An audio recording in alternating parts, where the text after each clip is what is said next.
Hi students, welcome back to my channel MD happy.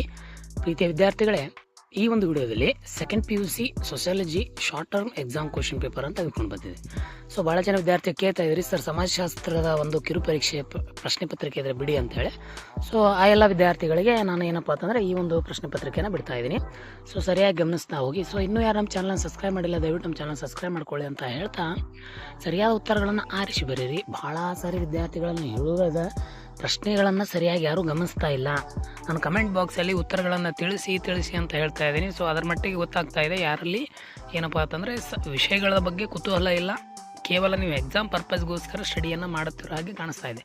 So ದಯವಿಟ್ಟು ಹಾಗೆಲ್ಲ ಮಾಡ್ತಾ ಹೋಗಬೇಡಿ ಅಂತ ಹೇಳ್ತಾ ಪ್ರಶ್ನೆಗಳನ್ನು ನೋಡಿ. ಈ ಕೆಳಗಿನ ಯಾವುದು ದ್ವಿಜ ಸಮೂಹವಲ್ಲ? ಎ ಬ್ರಾಹ್ಮಣ, ಬಿ ರಾಜನ್ಯ, ಸಿ ಶೂದ್ರ, ವೈಶ್ಯ. 2 ಕೌಟಿಲ್ಯ ರಚಿಸಿದ ಕೃತಿ ಹೆಸರಿಸಿ.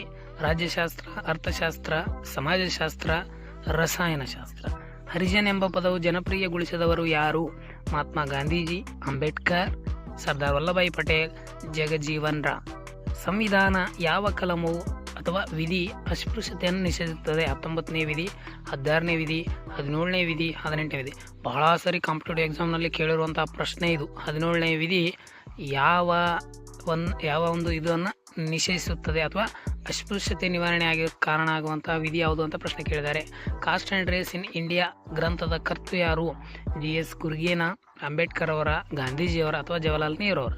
ಬಿಟ್ಟ ಸ್ಥಳಗಳನ್ನು ಗಮನಿಸ್ತವೆ. ಕೆಳಗಿನ ಆವರಣದಲ್ಲಿ ಕೊಟ್ಟಿರುವ ಸರಿಯಾದ ಉತ್ತರಗಳನ್ನು ಆರಿಸಿ ಬರೆಯಿರಿ. ಭಾರತದ ಪ್ರಾಚೀನ ಹೆಸರು ಡ್ಯಾಶ್. ಪರಿಶಿಷ್ಟ ಜಾತಿಗಳು ಬಹಿಷ್ಕೃತ ವರ್ಗ ಎಂದು ಕರೆದವರು ಯಾರು? ಡ್ಯಾಶ್ ವರ್ಷದಲ್ಲಿ ರಾಷ್ಟ್ರೀಯ ಮಹಿಳಾ ಆಯೋಗವನ್ನು ಸ್ಥಾಪಿಸಿದವರು ಯಾರು? ಕೆಳಗೆ ಉತ್ತರವನ್ನು ಕೊಟ್ಟಿದ್ದೇನೆ. ಸೊ ಕಮೆಂಟ್ ಮುಗಿಸ ತಿಳಿಸಿ, ಹೊಂದಿಸಿ ಬರೆಯಿರಿ. ಭಾಷಾ ಸಮೀಕ್ಷೆ ಪ್ರಶ್ನೆ ವಿಭಾಗ ನೋಡಿ. ಭಾಷಾ ಸಮೀಕ್ಷೆ, ರಾಷ್ಟ್ರೀಯ ಭಾವೈಕ್ಯತೆ, ಲಿಜ್ಜತ್ನ ಕೇಂದ್ರ, ಮೂಗ್ ನಾಯಕ ಪತ್ರಿಕೆ. ಉತ್ತರ ವಿಭಾಗ ನೋಡಿದ್ರೆ ಡಾಕ್ಟರ್ ಸಂಪೂರ್ಣಾನಂದ, ಗಿಯರ್ಸನ್, ಡಾಕ್ಟರ್ BR ಅಂಬೇಡ್ಕರ್, ಕೊನೆಯದು ಮುಂಬೈ. ಕೆಳಗಿನ ಪ್ರಶ್ನೆಗಳಿಗೆ ಒಂದು ವಾಕ್ಯದಲ್ಲಿ ಉತ್ತರಿಸಿ. ಒಂದು ವಾಕ್ಯದಲ್ಲಿ ಉತ್ತರಿಸಿ ಅಂತಂದಾಗ ವಾಕ್ಯದಲ್ಲಿ ಇರಲಿ ಅಥವಾ ಒಂದು ಪದದಲ್ಲಿ ಇರಲಿ ಮುಖ್ಯ ಉತ್ತರವನ್ನು ಕೊಡಬೇಕಾಗ್ತದೆ. ಭಾರತದ ಜನಾಂಗೀಯ ಸಮೂಹಗಳಲ್ಲಿ ಯಾವುದಾದ್ರೂ ಒಂದು ಪ್ರಕಾರವನ್ನು ಹೆಸರಿಸಿ.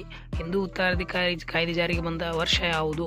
ಹರಿಜನ್ ಮತ್ತು ಯಂಗ್ ಇಂಡಿಯಾ ಪತ್ರಿಕೆಯನ್ನು ಪ್ರಾರಂಭಿಸಿದವರು ಯಾರು? ಸೊ ಭಾಳ ಸರಿ ಕೇಳುವಂಥ ಪ್ರಶ್ನೆ ಇದು. ಕೆಳಗಿನ ಯಾವುದಾದ್ರೂ 5 ಪ್ರಶ್ನೆಗಳಿಗೆ 2-3 ವಾಕ್ಯದಲ್ಲಿ ಉತ್ತರಿಸಿ. ಮಕ್ಕಳ ಲಿಂಗಾನುಪಾತ ಕುಸಿಯಲು ಕಾರಣವಾದ ಯಾವುದಾದ್ರೂ 2 ಪ್ರಮುಖ ಅಂಶಗಳನ್ನು ತಿಳಿಸಿ. ಆ್ಯನ್ಯುವಲ್ ಎಕ್ಸಾಮ್ ಕೇಳಿದಾರೆ ಪ್ರಶ್ನೆ ಇದನ್ನು. ಜಾತಿ ಪದ್ಧತಿಯ ಬದಲಾವಣೆ ಕಾರಣದ ಯಾವುದಾದ್ರೂ 2 ಸಮಾಜ ಸುಧಾರಣೆ ಚಳವಳಿ ಅಥವಾ ಆಂದೋಲನಗಳನ್ನು ತಿಳಿಸಿ. ಸ್ವಸಹಾಯ ಗುಂಪುಗಳು ಅಥವಾ ಸಂಘಗಳು ಎಂದರೇನು? ಕರ್ನಾಟಕದ 2 ಹಿಂದುಳಿದ ವರ್ಗ ಆಯೋಗಗಳನ್ನು ತಿಳಿಸಿ.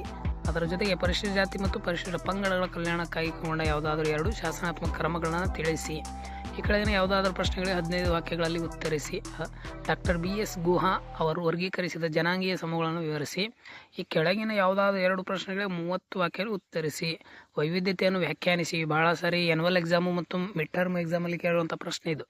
ವೈವಿಧ್ಯತೆಯನ್ನು ವ್ಯಾಖ್ಯಾನಿಸಿ ಮತ್ತು ಭಾರತದಲ್ಲಿ ಕಾಣುವ ವೈವಿಧ್ಯತೆ ವಿಧಗಳನ್ನು ವಿವರಿಸಿ. ಜಾತಿ ಪದ್ಧತಿಯನ್ನು ವ್ಯಾಖ್ಯಾನಿಸಿ ಮತ್ತು ಜಾತಿಯ ಪ್ರಮುಖ ಲಕ್ಷಣಗಳನ್ನು ವಿವರಿಸಿ. ಭಾಳ ಸಾರಿ ವಿದ್ಯಾರ್ಥಿಗಳಿಗೆ ಹೇಳಿದೆ ಏನಂತಂದರೆ 1, 2, 3 ಅಧ್ಯಾಯವನ್ನು ಆಧಾರವಾಗಿಟ್ಟುಕೊಂಡು ನಿಮಗೆ ಕಿರು ಪರೀಕ್ಷೆಯನ್ನು ಕೇಳಲಾಗ್ತದೆ. ವಿದ್ಯಾರ್ಥಿಗಳು ಎಷ್ಟು ಓದಬೇಕು ಸರ್, ಇಷ್ಟು ಬೀಳ್ತಾವೇನು ಸರ್, ಎಷ್ಟು ಬೀಳ್ಬೋದು ಸರ್, ಇಷ್ಟು ಮಾರ್ಕ್ಸ್ ಪಡಿಬೋದು ಸರ್ ಅಂತ ಏನು ಕೇಳ್ತಾ ಇರ್ತಿರಲ್ಲ, ಅಂಥ ವಿದ್ಯಾರ್ಥಿಗಳು ಏನು ಮಾಡಿ ಅಂತಂದರೆ ಕಂಪಲ್ಸರಿ ನೀವು 1, 2, 3 ಅಧ್ಯಾಯವನ್ನು ತೆಗೆದುಕೊಂಡು